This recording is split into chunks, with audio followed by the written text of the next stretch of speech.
Hi, I'm Emily Vasile, and I'll be introducing Health Impact Assessment, or HIA, as well as walking us through a few case studies to apply the HIA framework to real-world examples. What is Health Impact Assessment? HIA is generally a tool for integrating health into decision-making, and it can be applied to projects, programs, or policies.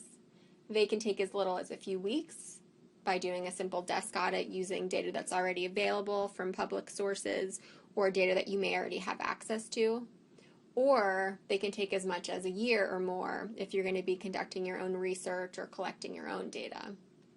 HIAs are not a one-size-fits-all model, and what we want you to get out of this piece today is to think about using HIAs as a reference for thinking about determinants of health in your Growing Healthy Communities projects.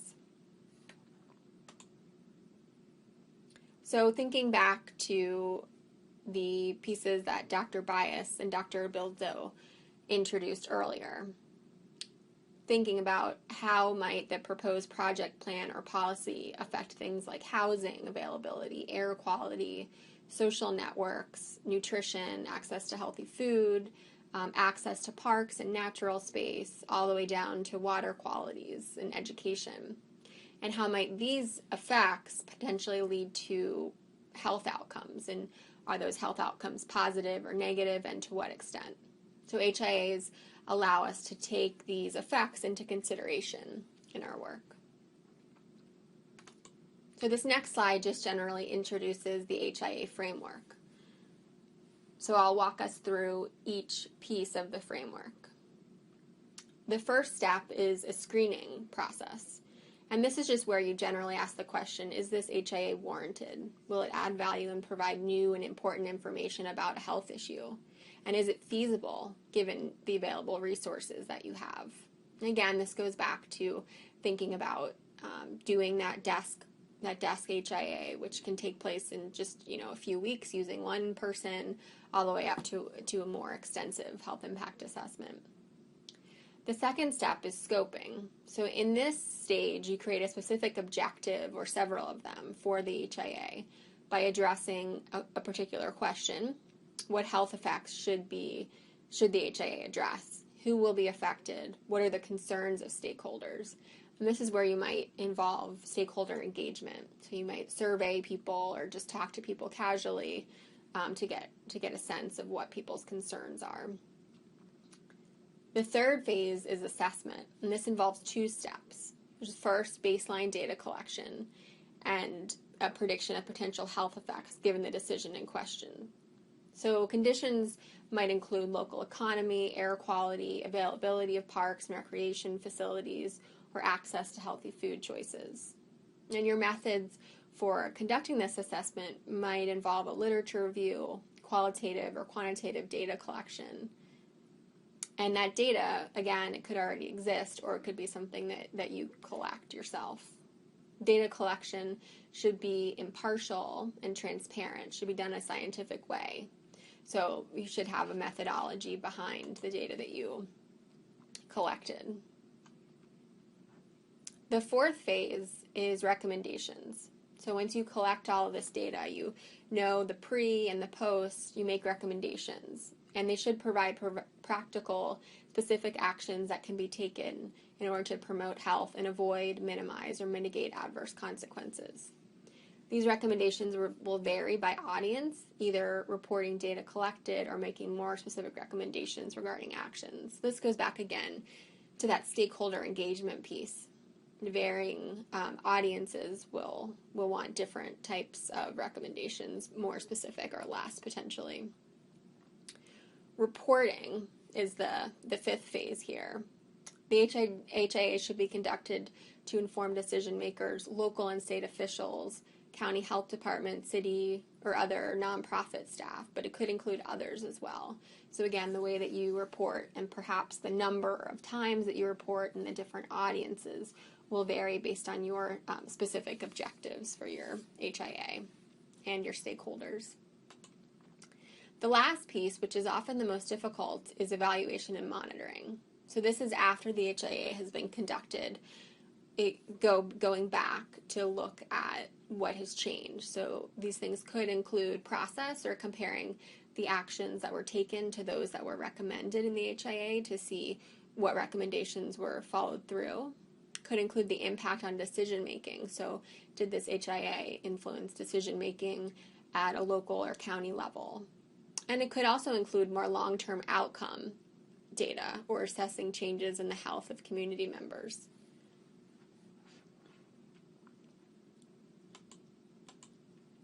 So a couple of quick examples where HIAs could be used. On the left here, we have a photo of Wheeling's community garden that was built. And so that's a good example of a place where an HIA could have been conducted potentially to find the best site or to evaluate using this site or whether or not there was a need for this community garden, as well as what stakeholders could be involved in getting it set up. And on the right, we have the North Bend Rail Trail, which is a really common example as well.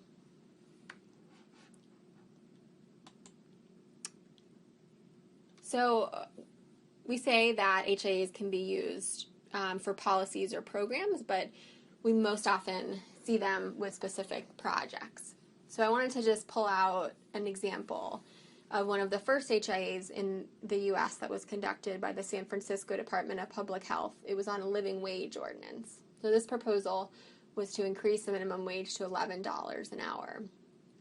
And the scope and methods, basically what they wanted to look at was the relationship between income and health.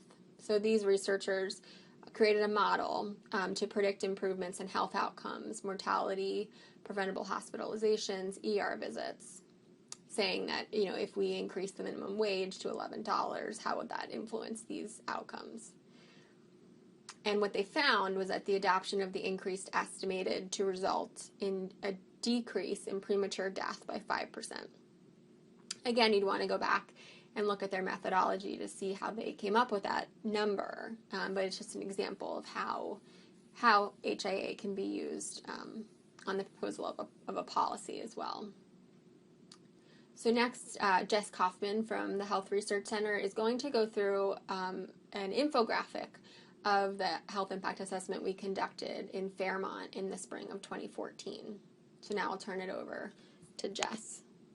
The following infographic displays the 6 steps involved in the HIA process specific to the City of Fairmont's bicycle and pedestrian plan. The infographic is meant to give you an example of an actual HIA application put into practice.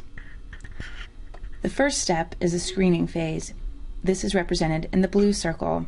The process and timing of the initial screening component came together and dovetailed nicely with each other due to 2 simultaneous funding opportunities. A Growing Healthy Communities grant was awarded to the City of Fairmont to complete a bicycle pedestrian connectivity plan. At the same time, our center, the Health Research Center, was awarded a grant from ASHTO, the Association of State and Territorial Health Organizations, to conduct a rapid HIA within the same 6-month time frame. Both opportunities seem like a good fit. The second step in the HIA process is the scoping phase. This is represented in the purple circle. Through meeting with stakeholder groups, we were able to compile a list of priority areas to focus Fairmont's HIA. In this case, our stakeholders consisted of Main Street Fairmont staff, City of Fairmont personnel, various coalition members, school personnel, and county health departments. We sent out a short online survey inquiring about the health-oriented priority items Fairmont residents were most passionate about in terms of their connectivity plan. From the residents we heard from, we were able to identify a focus area for the HIA. In this scoping phase, we were able to determine 3 top priority areas to Fairmont residents: safe routes to schools, sidewalk connectivity from residential areas to the downtown area, and individuals and families who need or prefer to walk as their mode for transportation. The third step in the HIA process is the assessment phase. This is represented by the red circle. The research team devised a survey to identify potential interests for walking and biking improvements in the downtown Fairmont area and to gauge parents' perceptions regarding their children walking and biking to local schools. The survey was also sent to several social media sites targeting the Fairmont city community. Because the proximity to Fairmont city limits and potential walking and biking impact, Fairmont State University staff, faculty, and students were also sent an online survey. 5 public schools within the city limits were targeted to ask the parents of these school-aged children about their perceptions regarding their children walking and biking to local schools, parks, and downtown areas. We heard from over 250 people in the Fairmont area. The next step of the HIA process is a recommendations phase, and this is represented by the orange circle. Based off the data results from the administered survey to the Fairmont community, the research team was able to develop 3 top recommendations. 1, to improve or build new sidewalks. 2, improve the businesses and offerings downtown. And 3, improve the safety of intersections, crosswalks, and downtown areas through enforcement. The next step in the HIA process is the reporting phase, which is represented by the yellow circle. The Health Research Center reported the findings of the Fairmont Rapid HIA back in several ways. Reports were sent to both funding agencies, being the West Virginia Development Office and the Association of State and Territorial Health Organizations. In June, a regional compilation of health department staff attended a similar training about health impact assessments. Also, a representative from our team presented at the Southeast Regional HIA Summit in July, and our research group presented information and findings from the HIA to the monthly community stakeholder group organized around improvements to Fairmont, as well as the Fairmont City Planning Commission meeting in Fairmont in August. The next step is the monitoring and evaluation phase of the HIA process. The Health Research Center identified 3 ways for Fairmont to potentially evaluate the HIA in their community. First was to track the adoption of HIA recommendations. Second, to monitor the decision-making process within the comprehensive plan. And third is to monitor the health outcome and health data for Marion County and the city of Fairmont. Thanks, Jess. So we wanted to end just with some additional resources and our contact information. So here we have a link to Human Impact Partners, which has really great primers and step-by-step resources for conducting HIA, as well as Pew's Health Impact Project, which is an interactive map of HIAs that have been conducted around the country. So if you're curious and want to pull up some examples, that's a great place to go. The Design for Health that's a great resource for finding things like data sources for conducting HIAs, checklists, and then other examples, and you can find that as well. Finally, the UCLA HIA Clearinghouse has a ton of great examples and literature, research as well. So feel free to check those out. And lastly, here's our contact information. Thank you so much for your time today, and if you have any questions to bounce off of us about ideas about how to incorporate HIAs into your projects, programs, or policies, don't hesitate to reach out to us. Thanks so much.